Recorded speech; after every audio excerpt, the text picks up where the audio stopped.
From Chicago streets to the courts beat, South Scott Dan on the podcast seat. Bulls breaking news, talking stats and views. Every player, every play, we never lose. Horns over hoops, we're the Bulls troop. From game analysis to fan scoop. Bulls Nation, how we feeling about that win? Scott Berman, how are you feeling about that win? We actually ramped the score, which was the complete opposite of what I thought was going to happen. Yeah. Yep. Yeah. We'll give fans a minute to pour in here and let the high wear out. I can't believe we actually blew a team out for once. What a game. What a game. Thoughts and prayers about it. Like I said, Vucevic was going to have the high point mark. Giddey finally getting his triple-double was fantastic. He's been flirting with it for basically all year. Oh, yeah. And it was a really good game. I'm glad they did not take their foot off the gas finally. Ramon hits it right on the head. Ramon, rather. My bad. Ramon hits it right on the head. About damn time. I got to say, man, this is how the Bulls should be playing day in and day out. I'm not talking about like winning games. Obviously, not every game is going to be won. But this energy and this level of enthusiasm and everybody just playing like they're having fun, this is what we should be doing every single day. And moreover, playing to your normal standard, not playing down to the competition. So I think this is an incredible win. Scott, you got some stats for me? Yeah. What do you want to know? Just give me the full breakdown because I know we shot the ball very well.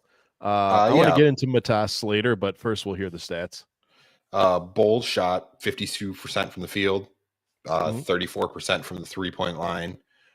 Shot a respectable 84% from free throw. That's been a struggle throughout the year. So going 16 for 19 is pretty good. They actually had more free throws than the Nets. There goes your audio again. Also been a struggle for us. The Nets shot 40% from the field. So they struggled to shoot all game. They forced a lot of shots up, and they had several shot clock violations, which really should not be happening in the NBA. No, but it does show you how good the Bulls were playing defensively. Everybody that touched the court, I think, did a stupendous job of playing defense. We locked them up pretty tight. But now let's move on to what everybody's sticking around and waiting for. Matas Buzelis had himself a game. 20 points, 5 rebounds, 1 assist, a block, and goes 4 for 5 from beyond the arc. Those are some numbers for you, Scott. Thoughts on Matas Buzelis? Because from what I saw, I'm starting to see the emergence of our starting power forward. But what do you think? I'm a little hesitant to say he's our starting forward or starting power forward. There's definitely, he shows flashes of it. This is what the scouting report had him being coming out of high school, is a guy that can shoot the three and also drive. I think he's second on the team in dunks right now. And he's playing maybe 10 minutes a game. I think this is the most he's played is 22. So he's not afraid to drive and dunk. No. And he basically can just stand out of the rim and dunk. So just keep feeding him down low. He just needs to get more minutes, and he's starting to look more and more comfortable, which is fantastic. Yeah. Yeah, that's the thing. Like, of all of his shots that he took, even the ones that were contested, he looked very comfortable shooting the ball. He wasn't afraid to miss shots, didn't get discouraged. Those dunks that he had, I don't know if you saw that play. He later on kicked it out of bounds, but when he tried to, instead of going up for the contested shot, he dished it off to Jalen Smith. That's a smart veteran move by a rookie, because he recognized that there was no chance of him going up and getting that shot. I'm going to dump it off to my center and get an easy bucket. Jalen wasn't able to corral the pass, but again, just speaks the mentality of Buzelis. When he does play, he plays above the amount of years he's been playing. What I mean by that is he is a rookie, but he's showing veteran moves with the ball, and I really like it. Pat, you got some ground to make up, buddy, because if Matas plays like this, you're gonna lose your job, my friend. We found a cheaper alternative to you. Ramon says rookie cooking tonight, good confidence booster against a struggling team. Couldn't have said it better myself. The one thing I'm hesitant about with him, I know it's a completely different player, but Tim had the same type of game last year where he went nuts and dropped like 15 points. He's definitely a way better player than Batim, but I need to see some more games like this. So hopefully he's going to get some more minutes. It seemed like Billy was really trusting him tonight. Yeah. And I think Stacey did mention it during the game. He did the same thing with Matas that he did with Io, and that was after the first month he started playing him a little more. So Billy electing to really make his rookies earn it and kind of like, well, how much do you want it type of thing, which I respect that. And I know Matas reciprocates that by giving it his all every night.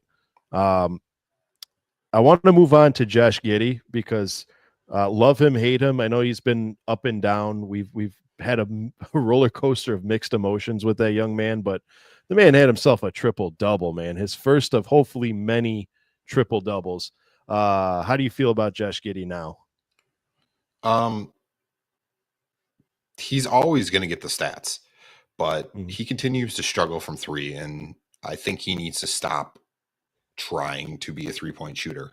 He's such a better player when he's either in the post or taking a floater or something like that. He needs to stop trying to be a three-point shooter. He's a great facilitator. He does turn the ball over a decent amount, which I know he's been trying to work on, but he really did have a good game, and you could tell he's getting his confidence up, which he seemed very down on himself earlier in the year, and he's starting to play a lot better defense, and he's showing up kind of when it's needed. I think he was getting benched for basically the fourth quarter for a while now, and I know this was a blowout, but he was in most of the game. Yeah, I think he actually had the most amount of minutes today. So yeah, Billy wanted him out there. Here's the thing, man. You hit it right on the head. He is lacking at the three. I mean, he has nights where he hits them. He has nights where he doesn't hit them. So he does not consistently hit them as well as we want him to. Now, here's the thing. I have no problem if he recognizes that, hey, I can't shoot the three. I'm going to take it to the cup. I'm a lot better. I'm a lot more versatile to this team as a drive and distribute guy. I'm going to take my chances driving the cup until his 3-point shot takes some time to develop and really start falling.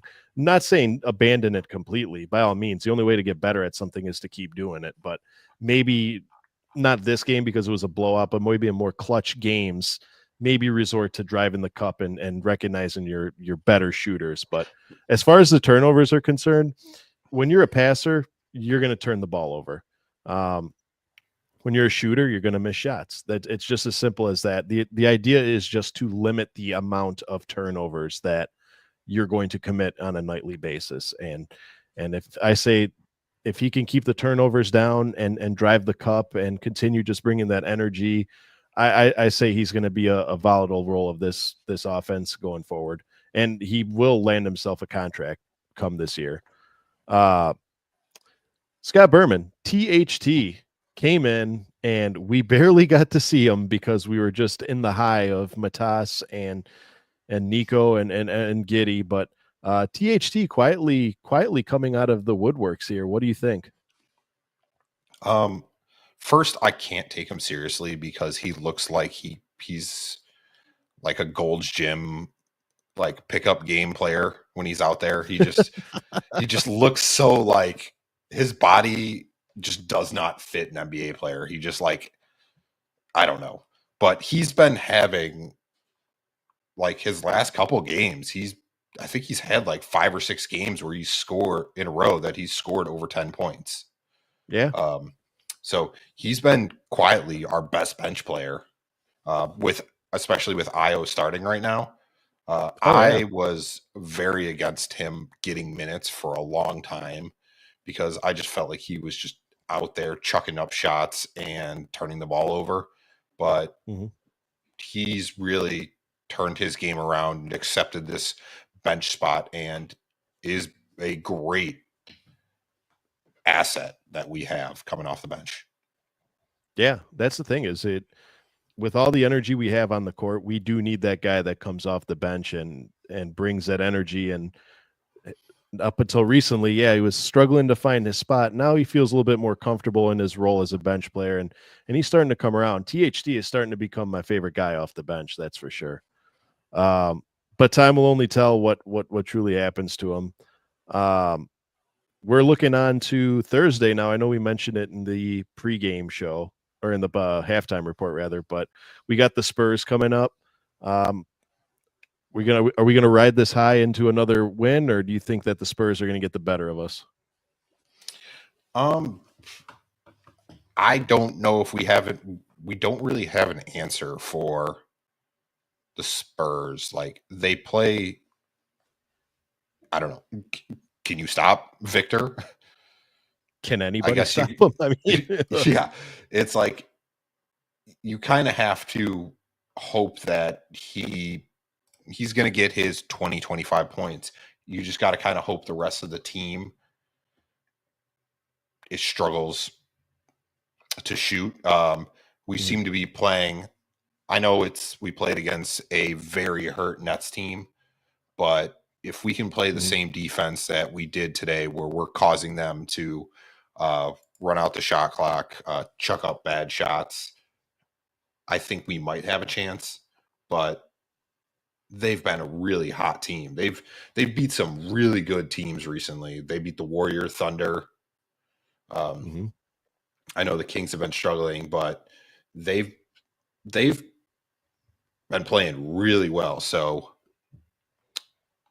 I don't really have an answer if we can beat them. I hope so. But yeah, the Spurs are such a weird team. They should be better than they are. Yeah. Yeah. Well, I'm going to say, if I had to guess, I'm going to go with you. I'm going to say we carry this high into the San Antonio game. I'm going to say we're going to try our absolute best. I think that we're going to come out with the same energy and the same spark, but I think that team with Victor Wembanyama is just too good, and I think it's going to result in a Bulls loss. That's personally my opinion, but I think it's going to be a fun game to watch. Quickly before we get going here, who was your player of the game tonight? Gonzalez. He shot super well. He showed a lot of confidence, and what surprisingly didn't happen was Billy didn't take him out of the game. Thank you. Thank you. You see what happens when you leave the hot hand in? We've been saying this all year round, that Billy, it's not that he's a bad coach, but he goes through these spurts where he just takes out the hot hand. I know we've been harping on him all year round. If somebody's got the hot hand, leave him in. But by all means, continue. What else did you notice about him? About Bruzelis? He was trying hard on defense. He was really just everywhere. He was getting boards. He was moving without the ball, and he just showed confidence, which as a rookie, you need to get those minutes. You need to get those buckets, and you start getting more and more confident with your shots. So the more time he can get up here, the better. I don't want to see him in the G League again, which I don't think he will, but no. Just keep getting the minutes. He could easily be our 6th man and possibly, like you said, our starting power forward. I could see him turning into like a Lamar Odom type player where Ooh, he good can hit the comparison. three, but he really bangs down low a lot and takes Yeah. mid-range. Yeah. No, that was a great comparison. I know that I always compared him to like a new age Andre Karolinko, but I'm liking that Lamar Odom comparison a little bit better. So for San Antonio now, do you think he gets the same amount of minutes, or do you think that he goes back to his under 10 minutes? I don't think he gets. I think he gets at least 15. Okay. He'll probably be close to the most, or close to like the most off the bench, but it really depends how he's playing. If Okay. he's hitting his shots, I think Billy's going to ride him, but if he's missing, I think he's going to have kind of a shorter leash. Yeah. Yeah. I mean, again, it's going to be a matter of test the water, see how he's doing. Obviously, they're not going to leave him in there if he's struggling, but if he's having a game like he's having tonight, hey, let the momentum keep going. I mean, sky's the limit for this kid. We want to make sure that he has a long and successful season here, especially because I wouldn't. Okay, I'm going to say this before we cut out. I would not consider it a failure if we just flip flop Pat and Buzelis. If Matas ends up being the starter and Pat just comes off the bench, I mean, I wouldn't consider that a total loss. You know what I'm saying? Like if you can have Pat putting stats up off the bench, Matas developing into like a 15, 16 point, eight rebound a night guy, I wouldn't consider that a loss. No, and I think his best games last year were coming off the bench. I feel like he doesn't have the pressure of Zach LaVine and last year with DeRozan kind of taking away the shots from him. So him coming off the bench, I think, would be pretty good. And when he shows his confidence this year and even last year, he showed to be a decent player. So I think it wouldn't be a bad move to eventually move him to the bench, but I don't think it's the right move yet. Right. This is his first Right. good game, so we Right. can't jump the gun and just immediately put him in there. Also, I would assume has been tearing it up as our power forward. So I'm just saying. Yeah. Our little 6 foot, what is he, 6'5"? Yeah. Oh, geez. Yeah. That scary moment, by the way, scary moment for Io when he got clipped in the nose by Oh yeah, he got like punched in the face. That was bad. Completely on accident. I mean, there was no Yeah. avoiding that. It was two players going for the ball, but still, scary moment. I'm glad that he made it back on the court. And man, Io doesn't give enough credit. I mean, that's the times where you wish there was a sixth position in the starting role, because how is that man not a starter? Yeah. But well, I am going to give you your props. You guys will actually hear it on tomorrow's episode, but Sal says that Vucevic is probably going to be an all-star this year, and I think he's right. After what he's been doing this year, there's like, I can't name a better center in the East right now. He has been playing out of his mind. So, Sal, there you go. Thank you. I'm glad you mentioned that, because I was scrolling through the Twitter sphere and I stumbled upon somebody named Bull Central. Shout out if you're watching. And he asked the question, is Nikola Vucevic the best shooting big man? I didn't know if he said this year or in the NBA, but Scott, is Vooch the best shooting center in the NBA right now? And this, of course, coming off of a year where he was the worst shooting center in the NBA. Right now, I think he's shooting. I don't know. He's shooting the three pretty well.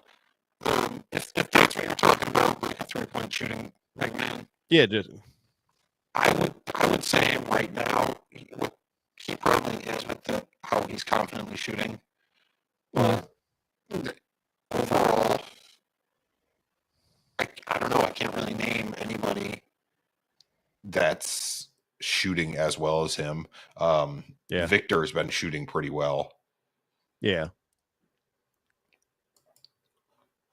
So, But I mean, we're talking about a center getting 4 or 5 threes a game now. I mean, we're talking Vooch. If he hit one, he was taking 6, 7 shots to do that. But now going up to that, hitting three. I mean, probably averaging 3 to 4 3-pointers a night, which is that's shooting guard numbers right there. That's incredible. So I'm going to say yes. That he is the best shooting center right now in the league. And that's just because he's on a streak. I want to see what his stats look like at the end of the year. I want to see after however many games he plays. If he plays all 82 games, I want to see what he averages after all 82 games in comparison to everyone else. But as of right now, I'll enjoy this hot streak while it lasts. Before we get out of just looking at stats, mm-hmm. He's very similar to Djokovic. Who Jokic? Jokic. Sorry. Yeah, the Jokic is. Oh my God, yeah. Jokic is shooting 50% from 3 right now, making 2.2 a game. Yeah. That man is a legend. Yeah. So Vucevic is shooting 47% from 3. Jokic is shooting 50, and they're making the same amount of threes a game. So there you go. That's good company to be in. I mean, that's good company to be in. Yeah. Before we cut out of here, like my co-host said, new episode comes out tomorrow. It's about can the Bulls still have a successful remainder of the season, despite all the losses, all the struggles we've been going through, all the losses to easy teams, the countless coming out 20 points down and reeling the game back in. It's just our keys to having a successful remainder of the season. We got some little fun trinkets and games in there for you. So go ahead and check that out. Give it a like, give it a comment, and show us some love. Leave your Ask a Horniacs down there. I mean, we love getting those. We love answering those. We've been going very hard on revamping our merch store. We got a couple new good items there. So if you're looking for a great gift for a loved one or yourself for the holiday season, drop by www.denzelrange.com, pick yourself up some Horns Over Hoops merch, and take a photo and tag yourself in it. We'd love to have it. Maybe we'll send you a gift. So check it out. Scott, what do you got for everyone before we leave? I don't have much. Jalen Carter played. He got 0 points. Javon Carter got 0 points. Javon Carter. Man. Jalen Carter, the punt returner for the Bears. Yeah. I'm losing it, man. By the way, chat, show some love. Bears suck. The Bears suck. The Bears do suck, and we'll see here in the chat. Chat, go ahead and drop out. How stoked are you that the Bears finally pulled the trigger and got rid of Eberflus? Let me see the love in the chat. Oh my God, that was needed. That guy literally lost 4 games by not calling a timeout. Yeah. Hey, good riddance. I mean, what were we doing this year anyway? I mean, after the season started, not during the season. I mean, you know what I mean? Yeah. So, oh well. We'll see we'll see what coach they wind up with next year. I want to see Bill Belichick, man. I'm sorry. No, I'm sorry. No. I know, but I want to see him. How often do we get like name coaches? No. It'd be a bad move, but yeah, no. I'm against it. We'll see. Go after Lovie Smith again? No, they'll do something stupid. As the the Bears do, as Chicago does, they'll do something stupid. There you go. As Chicago does. Well, on behalf of everyone here, the Horns Over Hoops, we are going to end this broadcast. Bulls win 128 to what was it? 102. 128 to 102, defeating the Brooklyn Nets. A shorthanded Brooklyn Nets, that is, but a win is a win nonetheless. Thank you all for all those who stuck around and supported us throughout this halftime and post-game casts. we'll try to post more lives on a more consistent basis. If you guys want to see more halftime reports, just let us know. With that being said, from all of us here, we wish our Bulls fans a good night and see red. Have a good night, everyone.